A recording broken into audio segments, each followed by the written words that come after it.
नमस्कार प्रिय दर्शकों। स्वागत है एक बार फिर से आप सभी प्रिय दर्शकों का ज्ञान की बात यूट्यूब चैनल में। प्रिय दर्शकों, आज फिर नया वीडियो नई जानकारी लेकर हाजिर हुए हैं हम। आज का जो वीडियो है, आज का जो प्रसंग है, यह कहानी बहुत ही ज्ञानवर्धक है। प्रिय दर्शकों, आज की कहानी में जानेंगे कि कोयल ने वह कौन सी 3 ज्ञान की बातें बताई थीं जिन्हें हर इंसान को अपनी ज़िंदगी में याद रखना चाहिए। कोयल की इन 3 बातों को याद करने वाला व्यक्ति और कोयल की 3 बातों पर अमल करने वाला व्यक्ति अपनी ज़िंदगी में कभी भी दुख नहीं पाता है। वह कोयल की 3 बातों को सीख करके अपने जीवन में आए हर संकट को पार कर सकता है। किसी भी समस्या से वह मनुष्य बड़े आसानी से लड़ सकता है। वह इंसान कभी भी अपने जीवन से दुखी नहीं हो सकता और ना ही दुख पाता है और हमेशा अपने परिवार का अच्छे से पालन पोषण कर सकता है। प्रिय दर्शकों, यहाँ तो हर कोई अपने परिवार का भरण पोषण करता है। हर कोई माँ बाप अपने बच्चों का चाहते हैं कि हमारे बच्चे का लालन पालन सबसे बढ़िया हो, उनके लालन पालन में कोई कमी ना रहे। और हर माँ बाप चाहते हैं कि उनका बच्चा सबसे सर्वश्रेष्ठ बने और उनका नाम रोशन करे। मेरा बच्चा पढ़ लिख करके सबसे बड़ा आदमी बने और पूरे संसार में मेरे बच्चे का नाम हो। कोई भी माता पिता ऐसा नहीं चाहता है कि उसका बच्चा किसी से पीछे रहे या उसका बच्चा किसी प्रकार की गलत संगत में पड़े। हर माँ बाप की यही इच्छा होती है कि उनके बच्चे हमेशा आगे बढ़ें और तरक्की पे तरक्की करते रहें। बच्चों की खुशी के लिए माँ बाप सब कुछ करने को तैयार हो जाते हैं। अपनी संपूर्ण जमा पूंजी भी बच्चों पर न्यौछावर कर देते हैं। लेकिन प्रिय दर्शकों, आगे चल कर के बच्चे उन्हीं माँ बाप को बच्चे बड़े होकर के ठुकरा देते हैं। इस कलयुग के समय में ऐसे माता पिता को आजकल के जो पढ़े लिखे लोग हैं, शिक्षित लोग हैं, वह दर दर की ठोकरें खाने को छोड़ देते हैं। कुछ माँ बाप अनाथ आश्रमों में अपना जीवन गुजारते हैं। कुछ संतानें अपने माँ बाप को वृद्ध आश्रम में छोड़ देती हैं और वह दर दर की ठोकरें खाते हैं। प्रिय दर्शकों, कहते हैं माँ बाप भगवान का दूसरा रूप होते हैं। प्रिय दर्शकों, जब व्यक्ति ज़्यादा पढ़ लिख जाता है तो वह इस बात को भूल जाता है। अपने घरवाली के कहने पर अपने माँ बाप को ठुकरा देते हैं और उन्हें दर दर की ठोकरें खाने के लिए मजबूर कर देते हैं। प्रिय दर्शकों, आज के समय में जो लोग बड़े बड़े शहरों में रहते हैं, विदेशों में रहते हैं और ज़्यादा पढ़ लिख जाते हैं और ज़्यादा अमीर लोग बन जाते हैं, ऐसे लोग ही अक्सर ऐसी हरकतें करते हैं। जो गरीब लोग होते हैं वह अपने माँ बाप की सेवा करते हैं।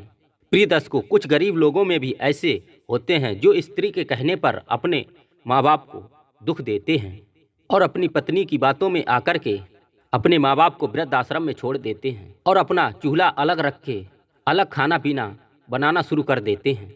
और बुढ़ापे में वह माता पिता बहुत दुख उठाते हैं और माता पिता को तब सबसे ज़्यादा दुख होता है जब उनके बच्चे अलग रहने लगते हैं और बुढ़ापे में बुजुर्ग माता पिता अपना जीवन अलग अकेले में गुजारते हैं। प्रिय दर्शकों, आज की जो कहानी है, यह कहानी बहुत ही ज्ञानवर्धक है। यह एक कोयल पक्षी की कहानी है।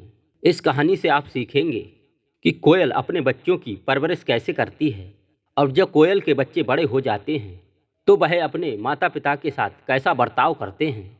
जो लोग अपने माँ बाप को ठुकरा देते हैं वह लोग इस कहानी को एक बार अवश्य सुनें। तो ऐसे लोगों से मेरा यही अनुरोध है, वह हमेशा अपने माँ बाप की सेवा करें। तो आइए जानते हैं कहानी के माध्यम से कोयल की वह 3 बातें। तो कहानी शुरू करने से पहले आप सभी प्रिय दर्शकों से निवेदन है, जो भी दर्शक भाई बहन हमारे इस चैनल पर हमसे पहली बार जुड़े हैं वह हमारे चैनल को सब्सक्राइब कर लें और घंटी का निशान अवश्य प्रेस करें और एक प्यारा सा कमेंट जरूर करें, जिससे हमारी आने वाली हर एक वीडियो की नोटिफिकेशन आपके पास पहुंचे और आप उसका समय समय पर फ़ायदा उठा सकें। तो आइए शुरू करते हैं आज का यह प्यारा सा वीडियो। प्रिय दर्शकों, कहानी को पूरा अवश्य सुनें, तभी आपको संपूर्ण ज्ञान होगा। एक बहुत समय पहले की बात है। एक जंगल में एक कोयल और उसके पति रहा करते थे। दोनों का जीवन बहुत ही सुखमय था। प्रिय दर्शकों, ऐसी प्रकार से उनका समय बीतता रहा और एक समय की बात है, दोनों पति पत्नी का जोड़ा बहुत ही सुख से अपना जीवन व्यतीत कर रहे थे और एक दिन वही कोयल गर्भ धारण कर लेती है और वह गर्भवती हो जाती है। कुछ समय के बाद में उस कोयल को अपने बच्चों को जन्म देने का समय आ गया और कोयल अपने पति से कहती है, अब हमें बच्चों को जन्म देने का समय नज़दीक आ चुका है। वह यह बात अपने पति से कहती है। आप कोई अच्छे से घोंसले का इंतजाम कीजिए, कोई अच्छी सुरक्षित जगह का इंतजाम कीजिए, जहां हम और हमारे बच्चों को किसी प्रकार का कोई संकट ना हो, कोई खतरा ना हो और हम शांति के साथ अपने बच्चों का लालन पालन कर सकें। प्रिय दर्शकों, जिस स्थान पर कोयल रहा करती थी, उसी जगह पर एक शहर के बहुत ही बड़े आदमी का मकान था। एक धनवान का घर था। वह व्यापारी था और बहुत बड़ा पैसे वाला था। उस व्यापारी के पास किसी भी चीज की कोई कमी नहीं थी, ना ही तो अन्न की कमी थी, ना ही धन की कमी थी।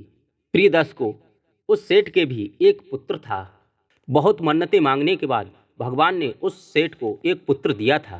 प्रिय दर्शकों, धीरे धीरे उस व्यापारी का लड़का जब सयाना होता है तो वह व्यापारी अपने बच्चे के लिए अच्छी शिक्षा दीक्षा दिलवाता है। प्रिय दर्शकों, इसी प्रकार से धीरे धीरे उस व्यापारी का लड़का जब काफ़ी सयाना हो गया तो वह व्यापारी ने अपने सेठ को और अच्छी सी पढ़ाई लिखाई करवाई। उस व्यापारी ने अपने बच्चे को अच्छे से विद्यालय में शिक्षा ग्रहण करवाई और उसको पढ़ा लिखाकर एक बहुत ही बड़ा आदमी बना दिया। प्रिय दर्शकों, अब जिससे ही वह पढ़ लिख कर बड़ा आदमी बन जाता है तो वह व्यापारी का लड़का अपने पिता व्यापारी से कहता है कि पिताश्री, मुझे इस राज्य का राजा बनना है। इसके लिए आपके पास जितना भी माल खजाना धन दौलत है सब मुझे दे दीजिए। मैं एक विशाल सेना का निर्माण करूंगा। प्रिय दर्शकों, इन सारी बातों को उस कोयल का जो पति था वह अपने घोंसले में बैठा बैठा सब कुछ सुन रहा था जो व्यापारी और उसके लड़के में बातचीत हो रही थी। वह इस घटना को अपनी आंखों से देख रहा था और वह यह सोचता था, देखिए इस व्यापारी का पुत्र अब क्या करने जा रहा है। वह व्यापारी का लड़का पढ़ लिख गया, लेकिन अपने पिता से इस बात की जिद करने लगा कि मैं इस राज्य का राजा बनना चाहता हूँ। प्रिय दर्शकों, वह व्यापारी बार बार मना करता कि पुत्र, यह ठीक नहीं है, तुम इस राज्य के राजा नहीं बन सकते हो। तुम एक व्यापारी के लड़के हो, तुम एक बिजनेसमैन के पुत्र हो और तुम हो सके तो मेरे साथ बिजनेस में हाथ बटाओ। मैं जिस बिजनेस को करता हूँ उसमें तुम भी भागीदार बनो और तुम मेरे बुढ़ापे का सहारा बनो। प्रिय दर्शकों, वह सेठ का लड़का पढ़ लिख गया था। उसे संविधान के सारे नियम अच्छी तरह से मालूम थे, सारी राजनीति की जानकारी उसे अच्छी तरह से मालूम थी। तो वह चाहता था कि वह उस राज्य का राजा बने। अपने पिता उस व्यापारी से उसका लड़का बार बार यही जिद करता और उसका पिता बार बार उसको समझाता, मना करता और वह कहता था, हे पुत्र, ऐसा करना उचित नहीं है। यदि हमारे राज्य के राजा को पता चल गया तो वह हमें इस नगर से ही निकाल देगा। प्रिय दर्शकों, लेकिन उस व्यापारी का लड़का अपने पिता की बातों पर बिल्कुल ही ध्यान नहीं देता है। वो वही करना चाहता था जो उसका दिमाग कहता था। उसका दिमाग यही सोचता था कि वह उस राज्य का राजा बने। प्रिय दर्शकों, जब उस व्यापारी का लड़का अपने पिता से जिद करता है और इसी प्रकार से धीरे धीरे समय बीतता रहा, रोज अपने पिता से वह लड़का लड़ाई झगड़ा करता और रोज उसी बात की जिद करता था और उसका पिता उसको बार बार यही समझाता कि यह सब हमारे लिए उचित नहीं है। प्रिय दर्शकों, इसी तरह से समय बीतता गया। अब उस व्यापारी पर बुढ़ापा आना शुरू हो गया। अब वह सेठ अपने जीवन में कमजोर होने लगा। अब उसके पास इतनी शक्ति नहीं थी कि वह अपने पुत्र का सामना कर सके। प्रिय दर्शकों, जैसे ही वह सेठ धीरे धीरे बुढ़ापे की ओर बढ़ने लगा और उसका पुत्र जो था वह जवानी में कदम रखने लगा। प्रिय दर्शकों, एक समय ऐसा आता है कि वह व्यापारी का लड़का एक दिन अपने पिता से झगड़ा करने लगता है और वह बार बार यही कहता था कि तुम्हारे पास जितनी भी जमा पूंजी है, धन दौलत है, सारी बेचकर मुझे दे दो। मैं एक सेना का निर्माण करूंगा। प्रिय दर्शकों, वह सेठ बूढ़ा जरूर हो चुका था, लेकिन फिर भी वह अपने पुत्र को बार बार यही समझाता। लेकिन प्रिय दर्शकों, उस व्यापारी का लड़का बिल्कुल भी अपने पिता की बातों को नहीं मानता था और वह अपने पिता से धीरे धीरे झगड़ा करने लगा। यह सारी घटना उस वृक्ष से वह कोयल का पति देख रहा था। कभी कभी तो उस व्यापारी का लड़का अपने पिता को बुरी तरह से गाली गलौज करता और कभी कभी तो हाथापाई पे भी उतर आता था। वह व्यापारी फिर भी अपने पुत्र को समझाने की बहुत कोशिश करता, उसको सही रास्ते पर लाने की कोशिश करता। प्रिय दर्शकों, उसका दुष्ट पुत्र अपने पिता से लड़ाई झगड़ा करता और कभी कभी अपने पिता से मारपीट भी करने लगता था। प्रिय दर्शकों, एक समय दोनों पिता और पुत्र में बहुत जोरदार झगड़ा हो जाता है और वह पुत्र अपने पिता को एक ऐसी जगह चोट मारता है कि उसके पिता की मृत्यु हो जाती है। वह स्वर्ग से तार जाते हैं। उसके बाद वह व्यापारी का लड़का अपने पिता का अंतिम संस्कार भी नहीं करता है और वह अपने पिता की जितनी भी जमा पूंजी थी सब इकट्ठी कर लेता है। पिता की जितनी भी जमा पूंजी थी, धन दौलत थी, माल खजाना था, उसे समेटने के बाद वह एक सेना का निर्माण करता है और वह अपने ही राज्य के राजा से युद्ध करने की तैयारी में लग जाता है। उधर उसके पिता की लाश धीरे धीरे गलने लगती है क्योंकि उसकी पिता की लाश घर में ही पड़ी थी और इस बात की चर्चा उस इलाके में होने लगती है। लेकिन प्रियदर्श वह दुष्ट पुत्र अपने पिता की लाश का अंतिम संस्कार भी नहीं करता है और पिता की लाश को सड़ने के लिए छोड़ देता है। प्रियदर्श को उस व्यापारी की लाश में धीरे धीरे कीड़े पड़ना शुरू हो जाते हैं और उसका शरीर ही खराब हो जाता है। प्रियदर्श को इधर वह व्यापारी का लड़का उस शहर के राजा से युद्ध करने की तैयारी करने लगता है और एक समय वह अपने ही राज्य के राजा पर युद्ध के लिए चढ़ाई कर देता है। प्रियदर्श को यह सारी घटना को वह कोयल का पति अपने उसी वृक्ष से बैठा बैठा देख रहा था। प्रियदर्श को उस व्यापारी का पुत्र जब अपने ही राज्य के राजा पर चढ़ाई कर देता है, उधर से राजा भी अपनी सेना को आदेश दे देता है और उधर उस व्यापारी के पुत्र की सेना भी चढ़ आती है। प्रियदर्श को दोनों तरफ से घमासान युद्ध होने लगा और युद्ध करते करते प्रियदर्श को अंततः वह सेठ का पुत्र मारा जाता है। उस व्यापारी के पुत्र की जब मृत्यु हो जाती है और वही राजा विजय हो जाता है। यह सारी घटना वह कोयल का पति उसी वृक्ष से देख रहा था। उस सेठ के दुष्ट लड़के की मृत्यु हो जाती है और युद्ध में हार जाता है। इधर वह राजा उस व्यापारी के लड़के का सर धड़ से अलग कर देता है और वह कोयल का पति यह सारी घटना को अपनी आंखों से देख रहा था। इधर प्रियदर्श को जब कोयल को प्रसव का समय पूरा होता है तब वह कोयल अपने पति से कहती है, हे स्वामी, कोई ऐसी जगह का इंतजाम कीजिए, कोई ऐसे स्थान का इंतजाम कीजिए जहां हम अपने बच्चों को जन्म दे सकें। प्रियदर्श को तब वह कोयल का पति कोयल से कहता है, हे प्रिय, पूत हमेशा कपूत होता है। इससे बेहतर तो यह है कि इसको जन्म ही ना दिया जाए और हो सकता है उस व्यापारी के लड़के की तरह एक दिन यह भी हमारा अंत कर दे, इसलिए इसको जन्म देने की कोई ही आवश्यकता नहीं है। प्रियदर्श को क्योंकि वह कोयल का पति वह व्यापारी और उसके लड़के की सारी घटना अपनी आंखों से देख चुका था, इसलिए वो अपनी पत्नी कोयल से कहता कि हे प्रिय, पुत्र को जन्म देने की कोई आवश्यकता नहीं है, हम दो हैं और दो ही रहेंगे। प्रियदर्श को लेकिन वह कोयल अपने पति से कहती है, हे स्वामी, माता कभी कुमाता नहीं होती, माता की आत्मा होती है और माता हमेशा अपने पुत्र को भविष्य में आगे बढ़ना देखना चाहती है, बढ़ते देखना चाहती है। लेकिन प्रियदर्श को उस कोयल का पति बार बार यही बात को दोहराता है कि हे प्रिय, पुत्र हमेशा कपूत होता है, पुत्र कभी सपूत नहीं बन सकता, हमेशा कपूत ही होता है, इसलिए इसको जन्म देने की कोई ज़रूरत नहीं है। और कोयल का पति कोयल से कहता है, हम जंगलों में रहते हैं, अच्छा जीवन व्यतीत करते हैं, अच्छे अच्छे फलों को खाते हैं और संसार में जितने भी जीव जंतु हैं, पक्षी हैं, सभी से अच्छा भोजन हम ग्रहण करते हैं। लेकिन यदि हमारा पुत्र कपूत निकला तो हम क्या करेंगे? मुझ में यह सहन शक्ति नहीं है कि मैं किसी भी बात को बर्दाश्त कर सकूं।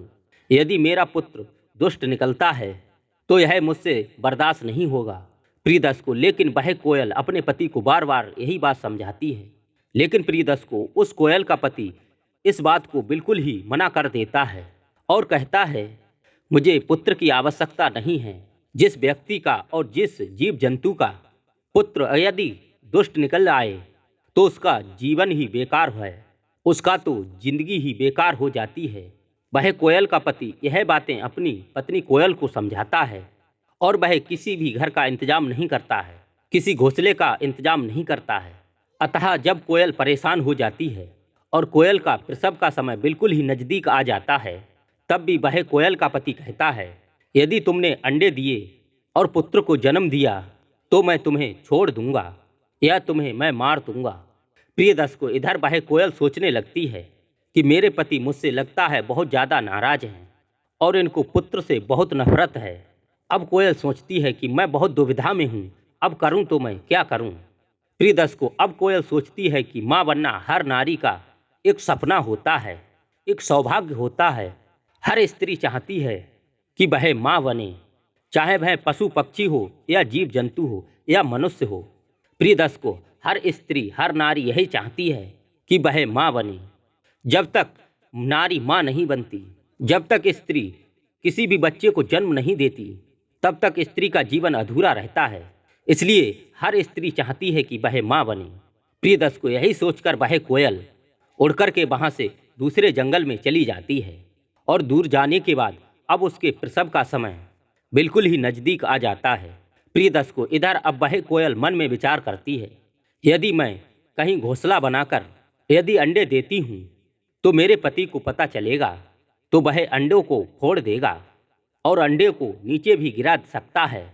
तो अब मैं क्या करूं? इसी बात को लेकर कोयल इधर उधर देखती है तो उसे एक पेड़ पर कौवे का एक घोंसला नजर आ जाता है। उसी घोंसले में कौवे के अंडे भी रखे हुए थे और वह कोयल बहुत ही चालाकी से उस कौवे के अंडों को नीचे गिरा देती है और खुद अपने अंडे वहां पर दे देती है। और अंडे देने के बाद कोयल कुछ दूरी पर जाकर के एक वृक्ष पर बैठकर अपने अंडों को देखने लगती है और मन में सोचती है, एक दिन मेरे बच्चे माँ कहेंगे और मैं माँ बनने का भी सुख प्राप्त कर लूंगी। प्रिय दर्शकों, इधर अपने घोंसले पर वह कौवे वापस आ जाते हैं जो कहीं जंगल में दाना चुगने के लिए गए हुए थे। इधर वह कोयल दूसरे वृक्ष पर बैठी यही देखती रहती है, वह कौवा मेरे अंडों को पहचानता है या नहीं। जब वह कौवा कोयल के अंडों को नहीं पहचान पाता है और वह कौवा कोयल के अंडों की रखवाली करने लगता है जैसे कि वह अपने अंडों की कर रहा था, उसी तरह से वह कोयल के अंडों की भी अच्छे से रखवाली करने लगते हैं। वह कौवा अपने ही अंडे समझकर उस कोयल के अंडों की रखवाली करता है। प्रिय दर्शकों, इधर वह कोयल वहाँ से उड़कर के अपने पति के पास वापस आ जाती है। तब वह कोयल का पति कोयल से पूछता है, तुम गर्भवती थी और तुम्हारे अंडों का क्या हुआ? तुम माँ बनने वाली थी और तुम्हारे प्रसव का समय बिल्कुल ही नज़दीक था, तुमने वह अंडे कहाँ पर रख दिए?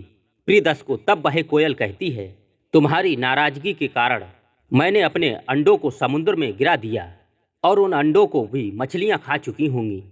प्रिय दर्शकों, यह कोयल की बात सुनकर के उसका पति बहुत प्रसन्न होता है और वह अपनी पत्नी से कहता है, तुम धन्य हो और तुमने मेरी लाज रख ली, तुमने मेरा जीवन बर्बाद होने से बचा लिया। लेकिन प्रिय दर्शकों, कोयल के पति को यह मालूम नहीं था कि कोयल के अंडों को अब कौवे संभाल रहे हैं और वह कौवे के घोंसले में अपने अंडे रख कर के आई है। प्रिय दर्शकों, इधर जैसे ही वह अंडे पकते हैं तो उस कौवे के घोंसले में कौवों की जगह कोयल निकलती है। इधर कोयल के बच्चे जैसे ही सयाने होने लगते हैं और सयाने होने के बाद अपना जीवन व्यतीत करने लगते हैं। प्रिय दर्शकों, आप सभी ने देखा होगा कि कोयल कभी भी अपने बच्चों का लालन पालन नहीं करती है, ना ही उस कोयल का पति करता है। कोयल के अंडों को सिर्फ कौवे संभालते हैं और कौवे ही उनका लालन पालन करते हैं और जब बड़े होते हैं तो वह भी बड़े होकर कोयल जैसा ही व्यवहार करते हैं। तो प्रिय दर्शकों, आप सभी ने देखा भी होगा, सुना भी होगा, कोयल कभी भी अपने बच्चों को स्वयं नहीं पालती है, ना ही अपना घोंसला बनाकर रहती है, ना ही अपने घोंसले में अपने अंडों को जन्म देती है। कोयल हमेशा अपने अंडों को कौवे के घोंसले में ही जन्म देती है और कौवे ही उनका लालन पालन करते हैं। प्रिय दर्शकों, जो लोग अपने माता पिता की सेवा नहीं करते हैं वह अपने माँ बाप बड़े बूढ़ों की सेवा जरूर करें। यदि तुम लोग अपने माता पिता की सेवा नहीं करोगे तो तुम्हारी आने वाली संतान भी तुम्हारी सेवा भी नहीं करेगी और तुम्हें भी दुख देगी। यदि तुम अपने बड़े बुजुर्गों को दुख दोगे, यह बिल्कुल ही सत्य है, इसमें कोई शंका नहीं है। जैसी करनी वैसी भरनी। ऐसा बिल्कुल भी नहीं है कि तुम किसी की सेवा नहीं करोगे तो तुम्हारी संतान तुम्हारी सेवा जरूर करेगी। यदि तुम ऐसा नहीं करते हो तो ऐसा तुम्हारी संतान भी बिल्कुल नहीं करेगी। जैसा तुम करोगे वैसा ही तुमको भरना पड़ेगा। यदि तुम भी अपने माता पिता को अनदेखा करोगे या उन्हें वृद्धाश्रम में छोड़ के आओगे तो तुम्हारी संतान भी तुम्हारे साथ वैसा ही बर्ताव करेगी। तुम्हारी संतान भी तुम्हें वृद्धाश्रम में छोड़ेगी और तुम्हारे साथ भी गलत व्यवहार करेगी और तुम्हारा जीवन भी वैसा ही व्यतीत होगा जैसा कि तुम्हारे माँ बाप का पीता है, और आप भी वैसा ही भरेंगे जैसा तुमने अपने माँ बाप के साथ किया है।